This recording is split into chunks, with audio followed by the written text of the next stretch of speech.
Olá, pessoal. Continuando com a nossa leitura do capítulo 9 do livro Saúde Integral, chegamos agora ao terceiro e último vídeo deste capítulo. E vamos iniciar com o subtítulo: O Conselho Ardiloso de Balaão. No deserto, o povo de Israel acampava às margens do Jordão, uma nação abençoada por Deus, intocável aos olhos do Altíssimo. Balaque, rei de Moabe, temia aquele povo e, em desespero, convocou Balaão, um profeta pagão conhecido por suas palavras de poder, para amaldiçoar Israel e assim enfraquecê-los. Números 22, do verso 1 ao 6. Balaão, movido pela promessa de riquezas, aceitou o chamado, mas Deus o confrontou no caminho, usando até uma jumenta para fazê-lo reconhecer que Israel era protegido. Números 22, do verso 22 ao 35. Por 3 vezes, Balaque levou Balaão aos montes para lançar maldições contra Israel. Em cada tentativa, a mão de Deus transformou as palavras de Balaão em bênçãos. Na primeira vez, Balaão declarou: Como amaldiçoarei a quem Deus não amaldiçoou? Números 23, verso 8. No segundo, ele proclamou que Deus estava com Israel e que nenhuma magia poderia prevalecer contra eles. Números 23, verso 18 ao 24.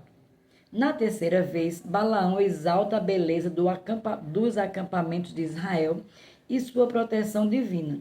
Números capítulo 24, do verso 5 ao 9. Balaque, furioso, dispensou Balaão, pois o profeta não pôde amaldiçoar o povo abençoado. Números 24, do verso 10 ao 11. Mas a história não terminou ali. Balaão, astuto e conhecedor da justiça divina, percebeu que a única forma de derrotar Israel seria levá-lo a pecar contra seu Deus. Ele sugeriu a Balaque enviar mulheres moabitas e midianitas ao acampamento de Israel para seduzi-los com sua beleza e levá-los à idolatria e à imoralidade sexual. Números 31, verso 16, Apocalipse 2, verso 14. A estratégia era cruel. Se Israel cedesse à tentação, romperia sua aliança com Deus, abrindo uma legalidade espiritual para a ira divina. E assim aconteceu. As mulheres atraíram os homens de Israel para o culto idólatras a Baal Peor, e muitos se entregaram à fornicação, provocando a ira de Deus. Um juízo caiu sobre o povo, e 24 mil morreram numa praga. Números 25, do verso 1 ao 9. O conselho de Balaão não foi uma maldição direta, mas uma armadilha sutil. Ele sabia que a força de Israel estava em sua obediência a Deus e que o pecado abriria brechas para sua ruína. Como está escrito, Balaão ensinou a Balaque a armar ciladas contra os filhos de Israel. Apocalipse 2,14. Um plano que explorava a fraqueza humana diante da tentação, assim como o conselho de Balaão explorou a fraqueza de Israel diante da tentação sexual. A falta de domínio próprio na alimentação também pode ser uma armadilha sutil que compromete a vida espiritual e física do crente. Na história de Balaão, os israelitas eram intocáveis enquanto permaneciam fiéis a Deus, mas cederam à luxúria, rompendo sua aliança e atraindo juízo. Números 25, do 1 ao 9. Da mesma forma, na aliança que nos encontramos, muito superior e superiores promessas, somos intocáveis, segundo 1 João capítulo 5, verso 18. Sabemos que todo aquele que é nascido de Deus não vive praticando pecado. Antes, aquele que nasceu de Deus o guarda e o maligno não o toca. Mas podemos tornar vã essa graça de proteção divina se nos corrompermos de dentro para fora. Esse princípio ecoa no Provérbios, capítulo 25, verso 28, que diz: Como cidade derribada, sem muro, assim é um homem que não tem domínio próprio. A glutonaria ou descontrole alimentar pode parecer inofensivo, mas reflete uma falta de domínio próprio, um fruto do Espírito. Gálatas 5, do verso 22 ao 23. E pode abrir legalidades para consequências espirituais e físicas. A Bíblia condena a glutonaria como um pecado que desonra o corpo, templo do Espírito Santo. 1 Coríntios capítulo 6, do verso 19 ao 20. Em Provérbios 23, verso 20 e 21, lemos: Não ande com os que se empanturram de carne, pois os glutões se empobrecerão. Assim como os israelitas foram seduzidos pelos moabitas, muitos hoje são tentados por prazeres sensoriais, como comer além do necessário, não para nutrir o corpo, mas para satisfazer os desejos carnais. Outros exemplos. Número 1. Adão e Eva, o fruto que mudou tudo. Gênesis 3, verso 6. E vendo a mulher que aquela árvore era boa para se comer e agradável aos olhos, e a árvore desejável para dar entendimento, tomou do seu fruto e comeu, e deu também o seu marido, a seu marido, e ele comeu. No início, a comida foi a isca da serpente. O fruto proibido não era apenas sustento, era um símbolo de desobediência. Eu vos digo, Eva viu, desejou e comeu, e Adão a seguiu. Não foi a fome que os moveu, mas a cobiça, sim. O apetite por algo além do que Deus permitiu. Pense comigo, quantas vezes um fruto atraente nos leva a pecar? A queda da humanidade começou com uma mordida, um lembrete de que o que entra pela boca pode ter consequências eternas. 2. Esaú e a primogenitura, um prato por um legado. Gênesis capítulo 25, verso 29 ao 34.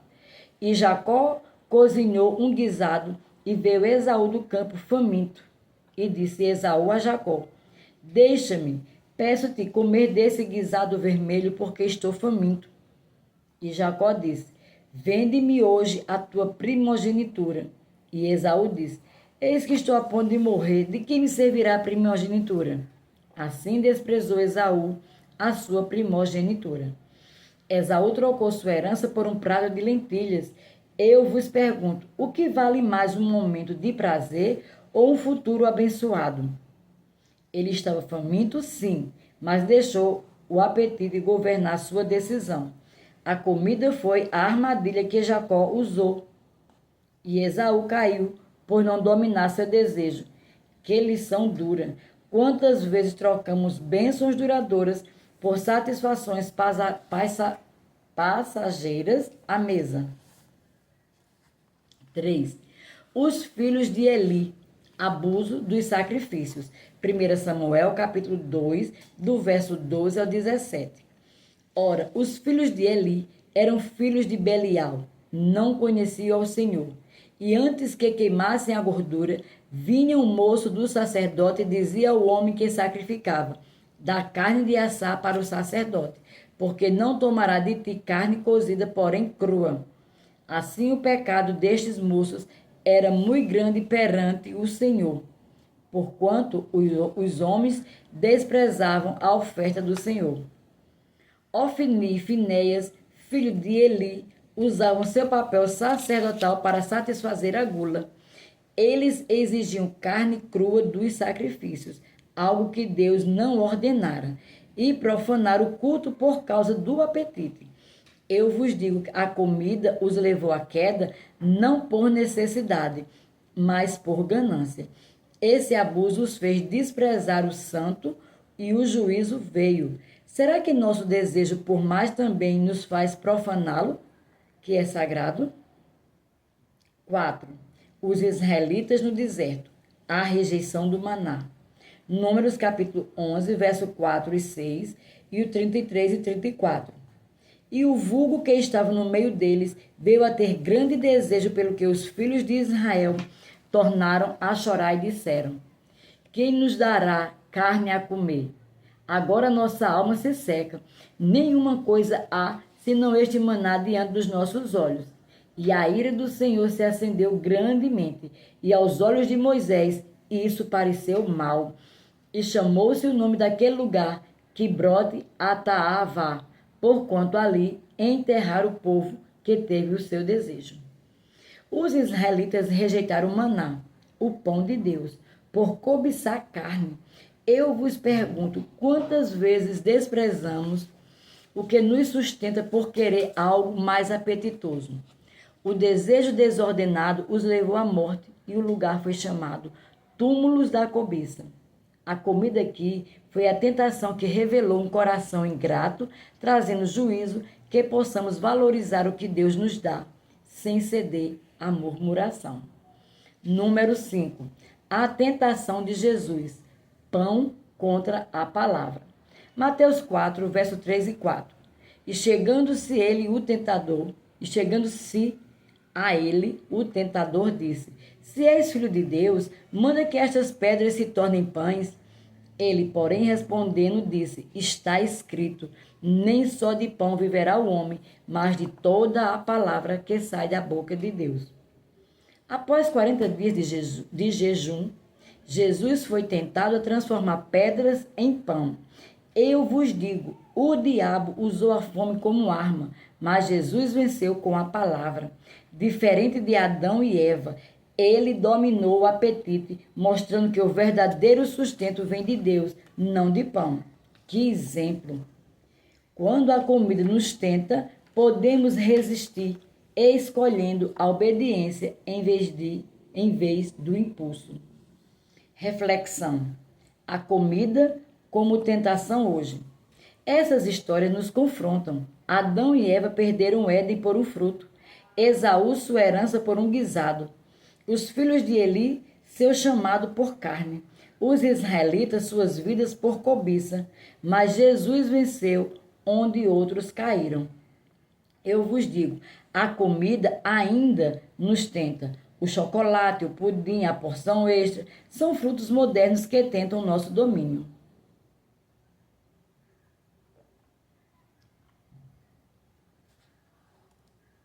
Deus nos fez para reinar, mas como Esaú, trocamos bênçãos por prazeres fugazes, que possamos, como Jesus, dizer não ao tentador e sim à palavra, dominando o que nos é oferecido para que não nos domine.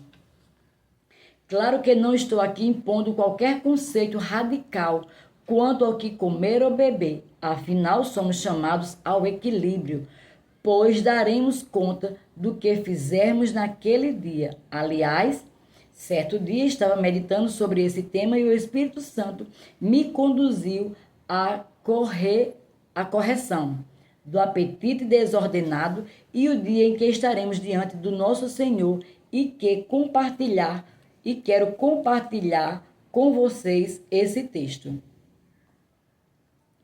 Nossa moderação e a vinda do Senhor. Filipenses 4, 5. Seja a vossa moderação conhecida de todos os homens. Perto está o Senhor. Glutonaria e a vinda do Senhor. Gálatas 5, 21. Olhai por vós, para que não aconteça que o vosso coração se carregue de glutonaria, orgia, na versão NVI, de embriaguez e dos cuidados da vida, e venham sobre vós de improviso aquele dia. Apetite desordenado e a vinda do Senhor. Colossenses 3, versos 5 e 8, na revista e corrigida. Mortificai, pois, os vossos membros que estão sobre a terra, a prostituição, a impureza, o apetite desordenado, a vil concupiscência e a avareza que é idolatria, pois sobre estas coisas vem a ira de Deus. E, por fim, o texto base desse livro, que relaciona mais uma vez esse cuidado com a vinda de nosso Senhor. Observem, 1 Tessalonicenses, capítulo 5, verso 23. O mesmo Deus de paz vos santifique em tudo, e o vosso espírito, alma e corpo sejam conservados íntegros e irrepreensíveis na vinda do nosso Senhor Jesus Cristo. Vamos juntos?